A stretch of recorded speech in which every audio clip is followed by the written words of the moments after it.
Hi and welcome to Film Companion. Hey Vishal. So let's begin with this. Adho Andha Paravai Pola is a film that actually uses a very traditional setup in the way it got produced, but now it has become very rare in Tamil cinema at least. So you're the screenwriter, the story, script and dialogue writer of Adho Andha Paravai Pola, and you're also the one who kind of started the film. Yeah. So it started script first, which then led to the producer, which then led to the director. All those things followed after that. Right. Yeah. Why is this model become so rare in Tamil cinema? See, usually in Tamil cinema, it is always the director who writes too. So it's not the writer who directs, right? So that's how the model has been at least the last few decades, right? So that said, somebody to actually write something out and hand it out to another person to direct. I think for a lot of people, it was more of a confidence thing. Will this person be able to bring out what I visualized, what I thought to screen? Will it come with the same set of sensibilities and all that stuff? But truly to say, that is not a challenge if you really have that rapport and you know that the person who's probably going to direct it is actually capable of doing a better job than you, right? So he has skills. So it's very similar to you take any profession, you have a particular skill and you stick to that, and you don't want to put yourself in somebody else's shoes just because you want to just try that, right? So what happens is you risk the issues like trying to be multi-skilled and not being able to dedicate yourself into doing one thing. So I felt that writing itself is one huge responsibility, one huge task where you don't simply try to do a shallow job, but wherever, of course, it doesn't mean that everything has to go run too deep and all that stuff, but where you're writing, you have some conviction of what you're writing, what you're saying and all that stuff, right? And similarly, direction is a job that brings in at least 10 times the effort that every individual department needs, because he's the one who's making sure whatever is there on paper comes out on the celluloid, right? And that is an immense responsibility. And just like how a cinematographer or a music director, how an editor and how actors augment their roles in the script, I believe a director who sits on top of all of this as a captain, his or her primary challenge is to make sure all of this is cohesively brought, and what you see on screen translates 10x than what is simply there in somebody's paper, right? So that is how you see in several industries across India also operating. You look at Kerala, you have a writer-director model. In Telugu it is there, Marathi is there, even in Hindi it is there. Yeah. But in Tamil it is actually catching up now. And to be honest, in Tamil it was actually how it was before, because when Kalaignar Karunanidhi, he was there, he used to write and somebody else would direct, right? So, and there was so much of power in his writing. So it is not that we are new to it, but somewhere in the last few decades that slowly went off, and it was more of the director who felt that whatever his thought process is will never be the same as somebody else, and he obviously had to write his own things. But I definitely thought we can break that, and when you know that the person who is taking over is actually much better than you, is more talented in bringing out what you wanted to say, it's always better that the person handles that. It works both creatively as well as from a commercial angle as well, because you don't want to go dirty your hands trying to do something and then like kind of incur losses, because a film production is a very expensive affair. It's like a time bomb. That's how I sort of say, because you're run by call sheets, and you finish it in that, you're safe. You don't, then you are incurring additional expenses to that. So, which is where I felt it is important that you stick to your guns and not try to step into somebody else's shoes. And but here again, when I wrote this script, it was more of a spark that happened, and then he wrote it. So I approached a friend of mine who was an executive producer for several studios. So he said that he knew Jones, who actually produced this film, and he was wanting to. And Jones was already associated with Shalom Studios. From films like Maina and all that stuff, and he was saying that he was looking to start off with a made-in production, and he was looking for some good scripts which are not way too big, when I say big in terms of expenses, right? So not too expensive, and that's how this started. This was back in 2016 actually, so that's when I finished this up, and then I spoke and I narrated this to producer Jones, and he was quite interested because again, this is a story of a woman and in a jungle and all that. Maybe it resonated how Maina happened for them. That was Shalom Studios' first film, and it really worked for them. So it perhaps resonated. And the fact that it had action. And the interesting thing is in Tamil cinema, a woman in action is something that we've not seen. When I say woman in cinema, in action, there have been films even the recently. Vijay films. I mean, even better, right? Because we were saying that we wanted to actually do action the way you see in Indonesian Thai films. Not, like the flimsy flying, fights. It's not that kind at all, right? So he liked the ideas, he liked the thoughts, and he said, okay, why not we do it? So are you going to direct it? So I said, no, that's not a skill I possess. So, and I don't want to burn your money, trying my hands into that, and So at this stage, you're completely, the script was completely ready, as in written yes, down and it was typed completely down? ready. From the beginning? Yes, from the beginning. The full script was ready. It was like a bound script. So you began your actual writing process even before approaching a producer? Absolutely. Yeah. So I'll write it first and then get it, then think about all this. Exactly. Okay. So write it first and then look for producers. Okay. Because I sort of felt, okay, if not, this is a content that could work anywhere. So I thought even if not in Tamil, I could always approach a producer in Andhra, Telugu or Bombay, Mumbai, of course, right? So definitely it was only a matter of, because I was also associated with Fox over here for their digital strategies and all that for their Tamil films. So I did have some friends at Fox as well at that point of time. So I thought, okay, if not in Tamil, we can always go to Bollywood and try this out, because this is a content that can work anywhere, right? So I thought, okay, let's write it first, and which market this works is something that we can always look at later. But Chennai was obviously hometown, and Tamil is where you obviously are more passionate to start with, being your mother tongue, right? So thankfully, it worked with the first producer itself, and he was interested in working on a project of this kind. So I told him, sir, there's no songs, there's no commercial comedy, which your typical comedy tracks and all. So the only element that he found this will work. I'm sure as a producer, more than just listening to a script and blessing it because it's a good content, I'm sure everybody will want an ROI behind it. He saw the potential because it had action, it had jungle, it had this adventure thing, and interestingly, it was not the same template as how films were coming at that point of time. But it did have a big risk that it didn't have a male protagonist, right? So that was something that he was also very cautious about. And he was thoughtful about. But he said, yes, let's work. So let's work with actors who have a market. A market is also something that we couldn't say, because at that point of time, except for Nayanthara, when she did Maya then, right? So except for her, no female actor had a market benchmarking, and that's how film trade works here. You generally try to benchmark as how certain of your previous films have worked, and that's how you try to work the economics behind it. But honestly, in Tamil, we didn't have that except for Nayanthara at that point of time. So it was definitely tricky, and we were wanting to work with actors who have not done this before and who didn't have a big superstar image. At least that was my request. So he was said, okay, let's look at that later. Now, who's going to direct it? So I already had that in my mind, because one of my friends, he was an associate with KV Anand. So he was the one with whom I really grew up working on a lot of scripts together. And in fact, we did an indie film before in 2009 where I kind of produced it, and he wrote the script and directed. So obvious choice was him, and he had his graduation in filmmaking and all that stuff. But he wasn't a part of the writing process? He wasn't part of the writing process. Totally separate? Yes, but I did run past the script with him and all of that stuff, and I told him I'm meeting a producer and all that stuff. And he was quite comfortable. He said, yeah, I like the script, you can actually recommend my name as the director there. And then the producer said, okay, so this gentleman has a filmmaking background to it, and you're confident about him, let's go ahead and do him. And incidentally, the producer had known him through a different thing before, right? So it kind of made pretty much sense. But we ran into this challenge of obviously balancing the commercial viability and the time that it takes to actually generate this. So what happened was we were approaching a lot of actors. In fact, Amala was one of our first friends, but I think at that point of time she was going through some of her personal things. So we heard that she's not wanting to do films then. So we did approach a few actors. In fact, all of them wanted to do this film.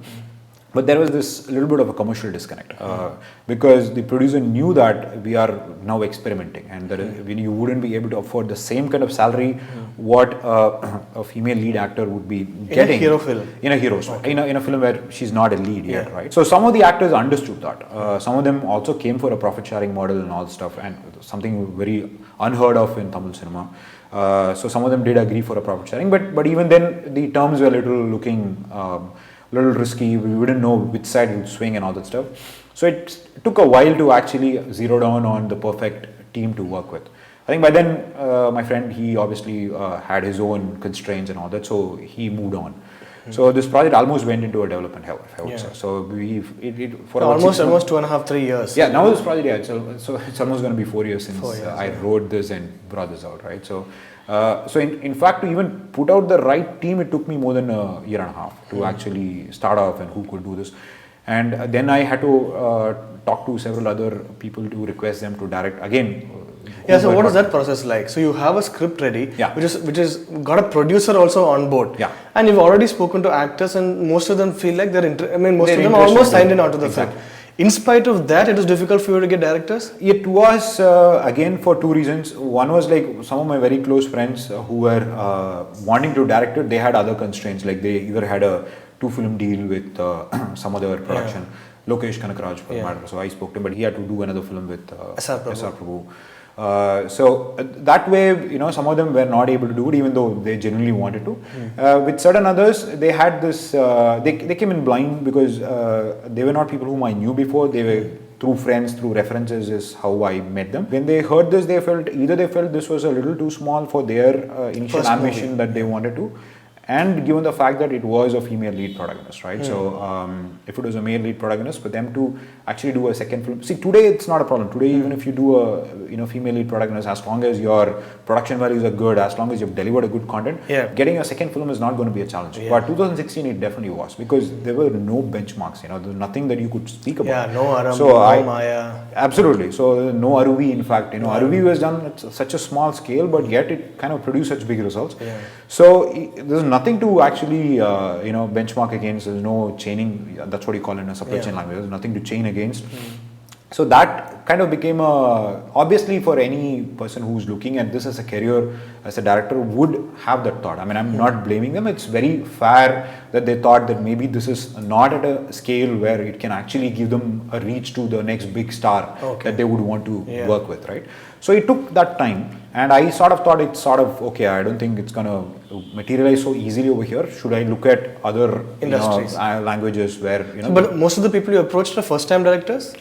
Some were first time, some were, they had done either one film. I mean, I didn't obviously go to anybody way too senior because obviously there would be too much of a creative differences and all that stuff, and there were a few things that I thought should be said in a particular way in the film, right from the way that I wanted the screenplay should go about.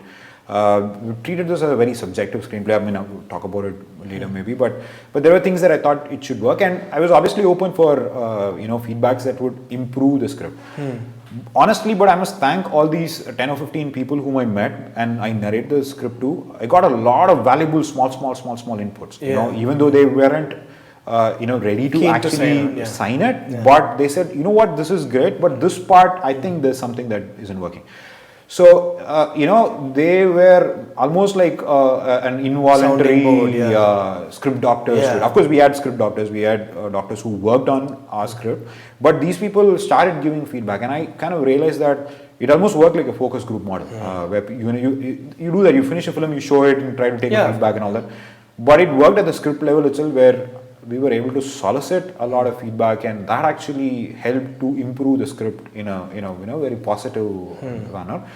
But yet it wasn't quite moving around, and I thought it's sort of not going to happen. And almost about 6 months later, the producers then called me and said that we have a person who wanted to do his script, but that was much larger. It was way bigger scale for us to do, and we recommended if he could do this script, because this is not going to be too expensive here, right? I said I'm completely comfortable, because as long as the person likes the content and he would want to take this out in the manner this film deserved it to be, then that's perfectly all right. So that's when I met Vinod. So Vinod was an associate with, he did this film called Tamil Ken Ondrai. And of course he did a few television commercials after that. And he was obviously trying to find his own opportunity to do that. So he approached these people to actually work on his script, and I had actually heard the line of that plot, and that is a good script too. So I knew that he was not a guy who is way off from your sensibilities and all that stuff. Then I met him, I narrated the whole thing. He heard it and he said, give me a day. Then the next day he said he really liked it, he would work on it. Then we wanted to work out a model between us as how we could be on the same page.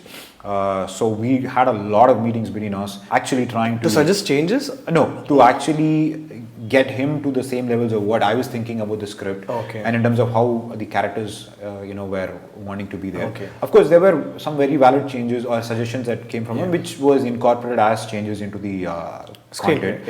Yeah, there was. I mean, this is one project where we felt if some changes were really valuable, and at least I felt that if more than one or two completely disconnected people said the same thing, then I probably felt that yes, it made sense. Yeah. If you and somebody else were friends and you had the same thought process and both of you give the same suggestion, well, I probably felt that okay, you think the same way. But if it you and some other friend of mine whom you don't even know, if they both give the same suggestion, I always felt that that's something that probably is valid. And as long as it didn't change the grassroots of what we wanted to say in the content, I completely went by that. And of course I had a team of doctors, script doctors, so make the change and run it past them, and they said, yeah, I think it makes sense. Somebody who made the suggestion was valid. So this time that it took to actually make actually gave us this time to actually improvise. I mean, I'm not saying that did we do everything to make this the best. I think we did, and again, it's still subjective. And could we have done something more? Obviously, that's how it is. So you look at a film 10 years later, you always feel that okay, that's something that you could have done in a different set. So that is always there.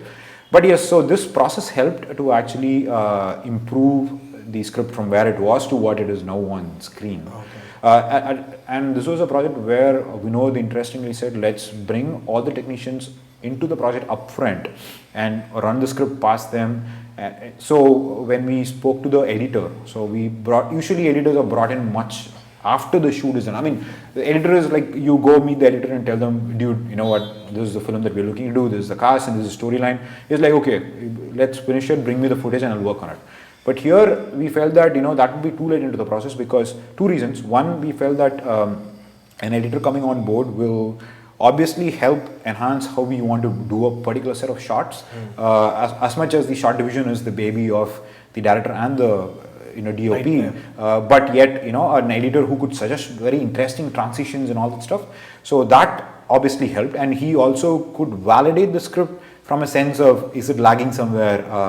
Is this fine? I mean, this lag is needed because the next one is going to give you a higher boom. So that actually helped bringing an editor, and when I kind of then narrated the whole thing. So good part was everybody on the team was on board even before the film started rolling into the principal photography, and everybody looked at it from a creative sense and took ownership that okay, this is a content that we would want to put our best into, including Jakes Bijoy, who's a friend who's doing the music on this. So I narrated the whole script to him. He suggested a few things which was valid, and we brought that into the content. So it worked because everybody felt that these few small things would enhance the script, right? And those sort of minor things were obviously, then that is always the case. And even if you take the biggest directors' film, they always look at improvising a few things over there. So that happened. So even before you got to this stage, you discussed this period where you're trying to get another person involved in the script that you've written. Right. What do you think is like what exactly is happening apart from the actual technical responsibility that they would have to make their first film with a female lead and the limited market that it supports? Right. Were there any other issues like an ownership issue or an issue where they felt like if they would make their first film with another person's source material, that it was somehow lesser than making their original film? Yeah, like I said, with some of the people that I met, I think they definitely felt that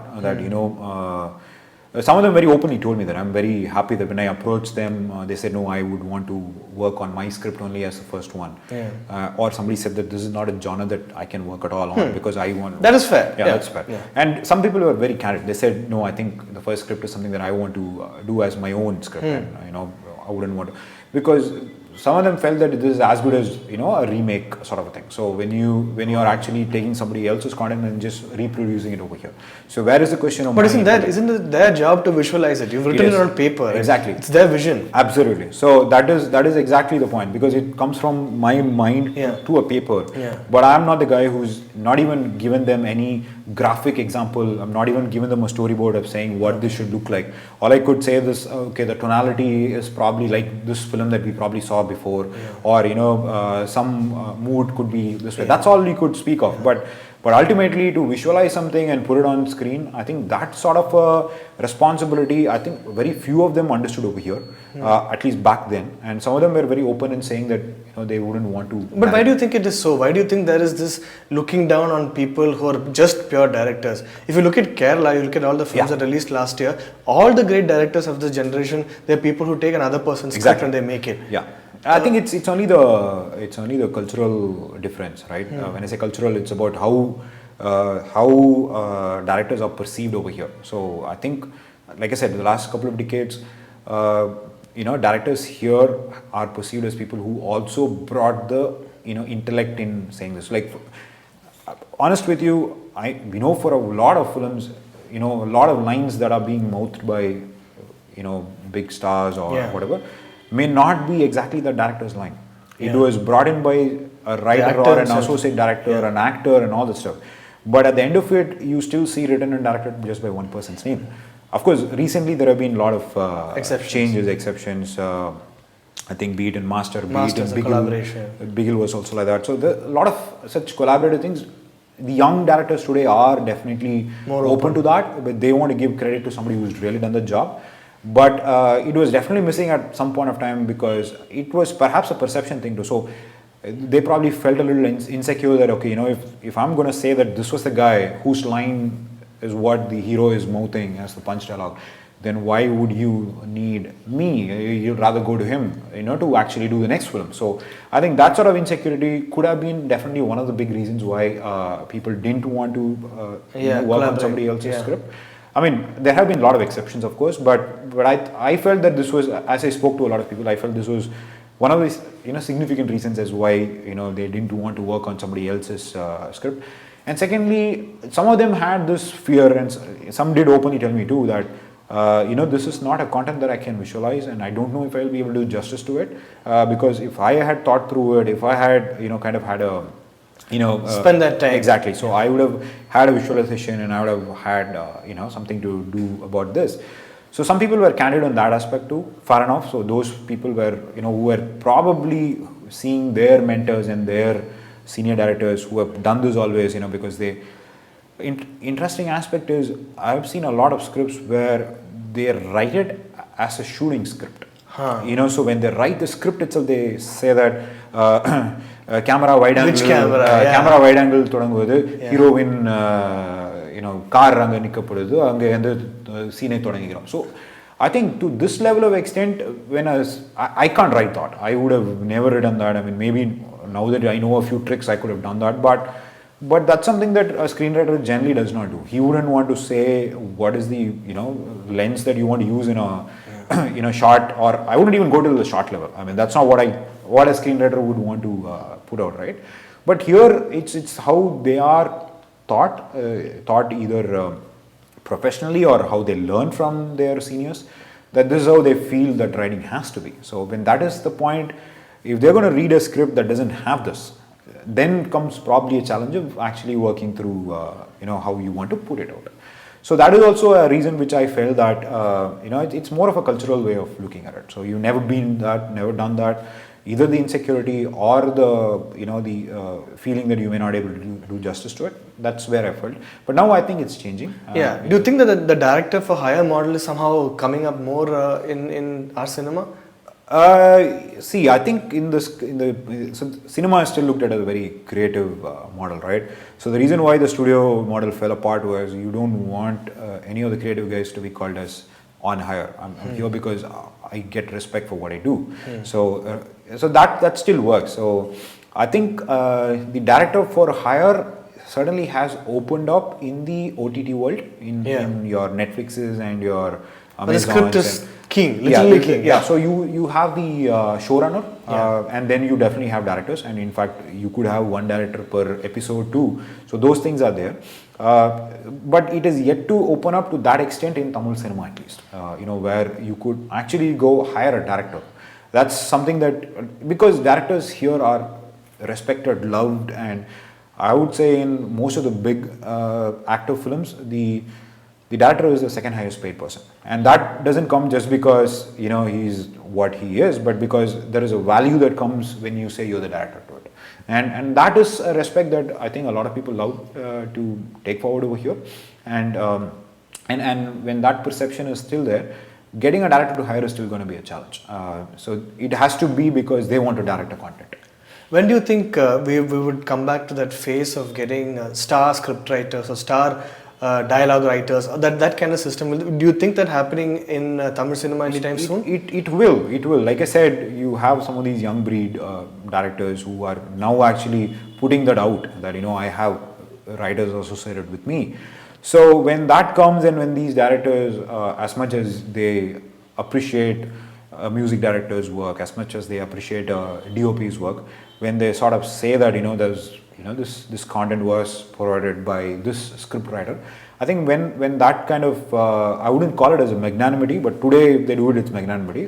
When it becomes that professional ethics eventually, I think when that starts coming in, I'm sure you would see, like how in Kerala, there are films that say that it's script by these two gentlemen, I keep forgetting their names. Yeah, these two guys, right? So that sort of a thing comes when the directors and producers are magnanimous, later professional, to actually say that this has been scripted by somebody else, and they see the value of how much of effort is needed to even script a content. And like you said, even in films where you traditionally see the director taking credit for the story and the screenplay, I don't think a lot of people know that it involves dialogues and tips and ideas that come from a team as such, sure, right? Sure. But it's only now, I think, with films like Hero, where you see 4 people, 5 people getting the screenplay credit. Absolutely. Even War in Hindi, for instance.